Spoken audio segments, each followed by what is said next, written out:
2011 తేదీ మార్చిన రాత్రి 10 గంటల సమయంలో పేదల మనిషి, పేదలకు నిరంతరం సాయం చేసేటటువంటి వ్యక్తి ఇమ్మడి గోపి ముదిరాజుని అత్యంత కిరాతకంగా చంపించడాన్ని తెలంగాణ ముదిరాజ్ సమన్వయ కమిటీ అనేది ఖచ్చితంగా దీన్ని ఖండిస్తుంది.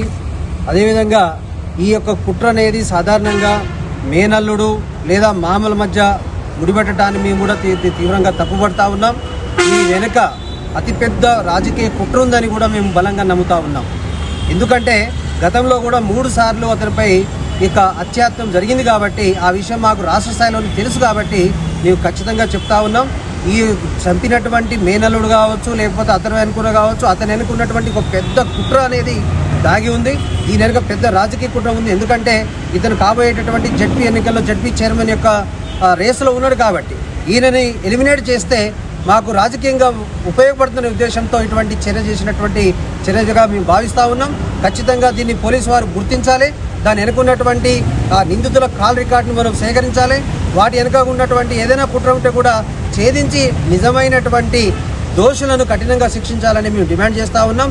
అంతేకాకుండా దీని వెనుక ఎంత పెద్ద రాజకీయ నాయకులు ఉన్నా కూడా వాళ్ళందరినీ కూడా బయటకు తీసుకురావాల్సినటువంటి బాధ్యత పోలీసు వారిపై ఉందని తెలుసుకొని మేము మా చుప్పర్ శంకరన్న ఆధ్వర్యంలో నిజామాబాద్ జిల్లాలో ఉన్నటువంటి పోలీస్ కమిషనర్ యొక్క సమక్షంలో మేము గౌరవ ఏసీపీ గారికి కూడా ఇప్పుడు ఫిర్యాదు చేయడం జరిగింది.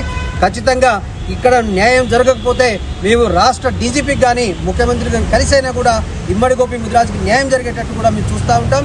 అంతేకాకుండా ఇప్పుడు ఇమ్మడి గోపి చనిపోయిన తర్వాత వారి యొక్క కుటుంబానికి కూడా రక్షణ లేకుండా పోయింది.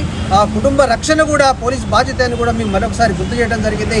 కాబట్టి ఇమ్మడి గోపి యొక్క మరణం అనేది చాలా బాధాకరము, ఒక తీరని లోటుగా మేము భావిస్తూ ఉన్నాం.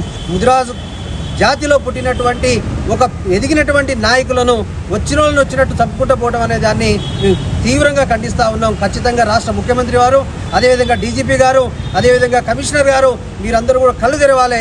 ఇక్కడ జరుగుతున్నటువంటి దారుణాలను ఎండగట్టాలని మేము డిమాండ్ చేస్తూ ఉన్నాం, ప్రశ్నిస్తూ ఉన్నాం.